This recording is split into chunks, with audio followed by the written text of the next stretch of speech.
దేశంలో ముస్లిం మహిళల హక్కుల పరిరక్షణ దిశగా మరో కీలక న్యాయ పోరాటం మొదలైంది.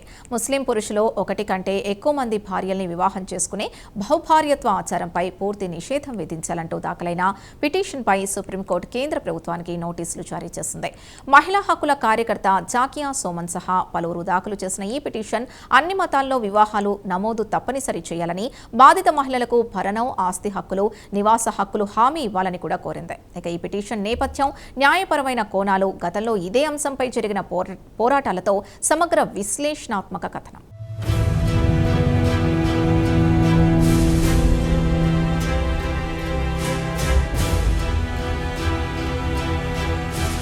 మతాన్ని అనుసరించి న్యాయం చేస్తారా, లేక మహిళలందరికీ సమాన న్యాయం అమలు చేస్తారా? చాలా కాలంగా ఈ ప్రశ్న సామాన్య ప్రజల మెదళ్లలో నానుతోంది. బహుశా త్వరలోనే దీనిపై ఓ క్లారిటీ వచ్చే అవకాశం ఉంది. కొంతమంది ముస్లిం మహిళలు పాతకాలం నాటి షరియా చట్టమనేది రాజ్యాంగం ప్రకారం అన్యాయమని, అది ఎంతో మంది మహిళలకు తీరని అన్యాయం చేస్తోందని, ముస్లిం మహిళా బాధితులకు పూర్తి న్యాయం చేయాలని కోరుతూ సుప్రీంకోర్టులో పిటిషన్ వేశారు. దాన్ని విచారణకు టేకప్ చేసిన సుప్రీంకోర్టు ఆ పిటిషన్ మీద స్పందనేంటో తెలియజేయాలని కేంద్ర ప్రభుత్వానికి నోటీసులు జారీ చేసింది.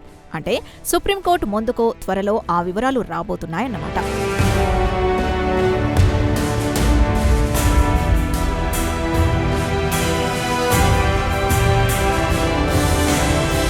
జాకియా సోమన్ అనే సోషల్ యాక్టివిస్ట్, అలాగే డాక్టర్ నూర్జహాన్ సఫియా నియాజ్ వంటి పలువురు దాఖలు చేసిన పిటిషన్ 1937 నాటి ముస్లిం పర్సనల్ లాలోని సెక్షన్ 2ని సవాల్ చేస్తోంది.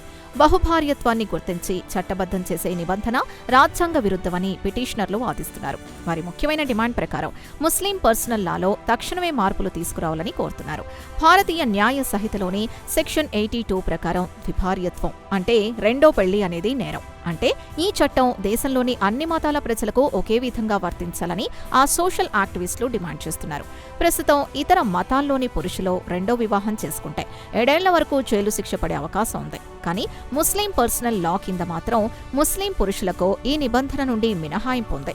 ఈ రకమైన వ్యత్యాసం రాజ్యాంగం కల్పించిన ఆర్టికల్ 14 సమానత్వ హక్కు, ఆర్టికల్ 15 లింగ వివక్షకు అవకాశం, ఆర్టికల్ 21 ప్రకారం జీవించే హక్కుల్ని ఖచ్చితంగా ఉల్లంఘిస్తోందని పిటిషనర్లు వాదిస్తున్నారు. ఈ వ్యత్యాసాలను తొలగిస్తూ ముస్లిం మహిళల హక్కుల పరిరక్షణకు తక్షణమే కొన్ని కీలక సంస్కరణలు చేపట్టాలని భారతీయ ముస్లిం మహిళా ఆందోళన్, BMMA వంటి సంస్థలు డిమాండ్ చేస్తున్నాయి.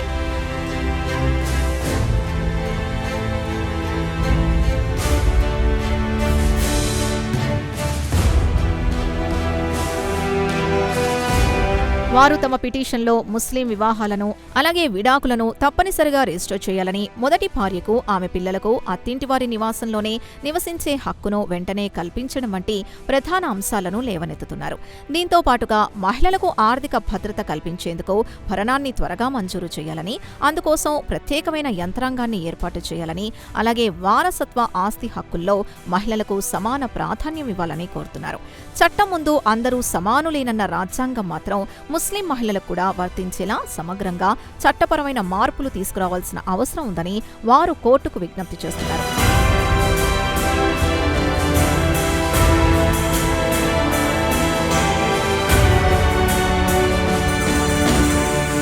ఇటీవల దాఖలైన ఈ పిటిషన్ను సూర్యకాంత్ నేతృత్వంలోని ధర్మాసనం విచారణకు స్వీకరించింది.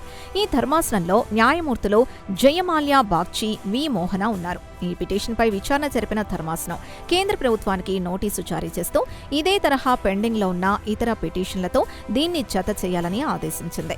న్యాయవాదులు శ్రేయా మైని, రాజీవ్ మైని పిటిషనర్ల తరపున వాదనలు వినిపిస్తున్నారు. ఇక పిటిషన్లో ఒక ఆసక్తికరమైన అంశం కూడా ఉంది. బహుభార్యత్వం అనేది ఇస్లాంలో అనివార్యమైన ఆచారం కాదని, కేవలం పరిపూర్ణ న్యాయం చేయగలననే షరతుపై అనుమతించిన విషయమని పిటిషనర్లు వాదించడం గమనించాల్సిన అంశం. ట్యునీషియా, టర్కీ వంటి ముస్లిం మెజారిటీ దేశాలు ఇప్పటికే బహుభార్యత్వాన్ని రద్దు చేశాయని వారు ఉదహరించడం గమనించాలి.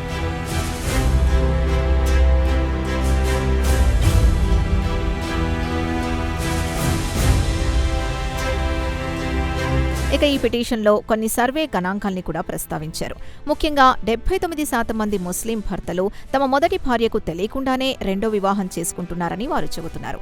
ఆ వివరాల్ని వారు కోర్టుకు సమర్పించారు. ఈ క్రమంలో అసలు బహుభార్యత్వం మీద పోరాటానికి సుదీర్ఘ చరిత్రే ఉందని గమనించాలి. 2017లో సుప్రీంకోర్టు రాజ్యాంగ ధర్మాసనం ట్రిపుల్ తలాక్ ఆచారాన్ని రాజ్యాంగ విరుద్ధంగా ప్రకటించింది. షాయారా బానో సహా 7 ముస్లిం మహిళలు దాఖలు చేసిన పిటిషన్లపై ఈ చారిత్రాత్మక తీర్పు వెలువరించింది. అప్పటి నుంచే మహిళా హక్కుల కార్యకర్తలు కేవలం తక్షణ విడాకుల్ని నిషేధించడం సరిపోదని, బహుభార్యత్వం, నిఖా హలాలా వంటి ఆచారాల్లోనూ సంస్కరణలు రావాలని డిమాండ్ చేస్తూ వస్తున్నారు.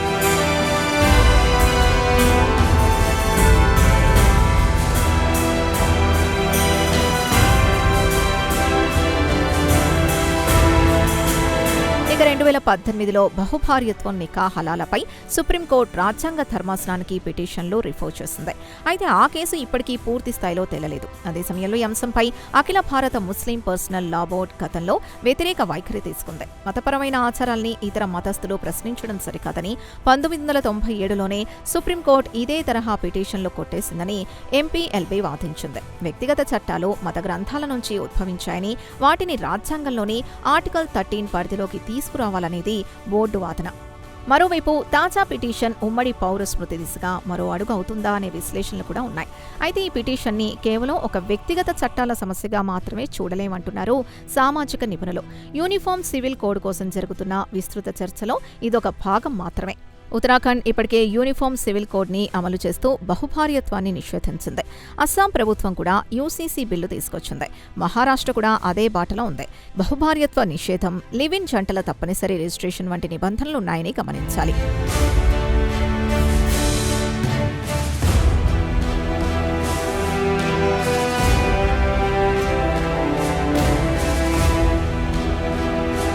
అయితే యూసీసీ అనేది రాజ్యాంగపరమైన లక్ష్యంగా ఉన్నప్పటికీ జాతీయ స్థాయిలో ఇది కూడా అమలుకు నోచుకోలేదు. ఈ నేపథ్యంలో జాకియా సోమన్ అండ్ కో వేసిన పిటిషన్ జాతీయ స్థాయిలో ముస్లిం పర్సనల్ లాలో సంస్కరణల కోసం మరింత ఒత్తిడి తెచ్చేదిగా మారే అవకాశం ఉందంటున్నారు న్యాయ నిపుణులు. ఈ తరహా పిటిషన్లు, ప్రతిపాదనలపై దేశంలో భిన్నమైన అభిప్రాయాలు, విమర్శలు వ్యక్తమవుతున్నాయి.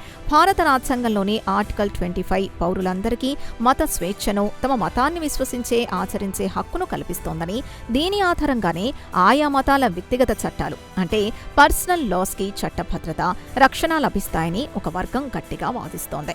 వ్యక్తిగత వివాహ బంధాలు, కుటుంబ విషయాల్లో ప్రభుత్వం లేదా చట్టాల జోక్యం పరిమితంగానే ఉండాలని వారు అభిప్రాయపడుతున్నారు. అంతేకాకుండా గతంలోనూ ఇటువంటి పిటిషన్లు దాఖలైనప్పుడు తీవ్ర రాజకీయ, సామాజిక వివాదాలు ముసురుకున్నాయి. ఈ రకమైన చర్యలు నిర్దిష్ట మతాన్ని బద్నాం చేసే ఎజెండాలో భాగమని, ముఖ్యంగా మైనారిటీ వర్గాల్ని లక్ష్యంగా చేసుకుని లబ్ధి పొందేందుకు రాజకీయంగా చేపడుతున్న ప్రయత్నాలని కొందరు తీవ్రంగా విమర్శించారు. మతపరమైన ఆచారాల్లో చట్టపరమైన జోక్యం పెరిగితే అది మైనారిటీల హక్కుల్ని, స్వేచ్ఛకు భంగం కలిగిస్తుందనే ఆందోళనకు వారు వ్యక్తం చేస్తున్నారు.